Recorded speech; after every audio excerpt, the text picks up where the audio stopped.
এই জন্য তো আমরা আন্দোলন করিনি, তোমাদের জন্য আমরা আন্দোলন করি। আমরা আমাদের জন্য আন্দোলন করছি, আমরা আমাদের জন্য আন্দোলন করছি। আমরা তোমাদের কারোর জন্য আন্দোলন করি, তোমাদের মতো কুত্তার বাচ্চাগুলোর জন্য আমরা আন্দোলন করিনি। আমাদের ছাত্রদের ব্যবহার করে এরা এখন সুবিধা নিচ্ছে।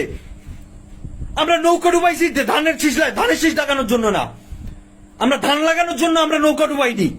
আমরা নৌকা ডুবাইতে চাইনি, আমাদের দাবি এটা ছিল না। আমরা কেউ নৌকা ডুবাইতে চাইনি, আমাদের উদ্দেশ্য নৌকা ডুবানো ছিল না, কখনোই আমাদের উদ্দেশ্য নৌকা ডুবানো ছিল না। আমরা কেউ নৌকা ডুবাইতে চাইনি। কি হচ্ছে দেশে, এগুলা কি হচ্ছে, কারা করতেছে এগুলা? দেশের সম্পদ সব নষ্ট করে ফেলতেছে, দেশের সম্পদ সম্পূর্ণ সব নষ্ট করে ফেলতেছে। এইগুলো তো আমরা চাইনি ভাই। ছাত্ররা কই এগুলো একটা জায়গা করে স্টুডেন্টরা ইয়ে করতেছে। খুলনায় দেখলাম শেখ বাড়ি সহ যত আওয়ামী লীগের যত অফিস আদালত আছে, আমরা তো তাদের সাথে আমাদের কোনো গ্যাঞ্জাম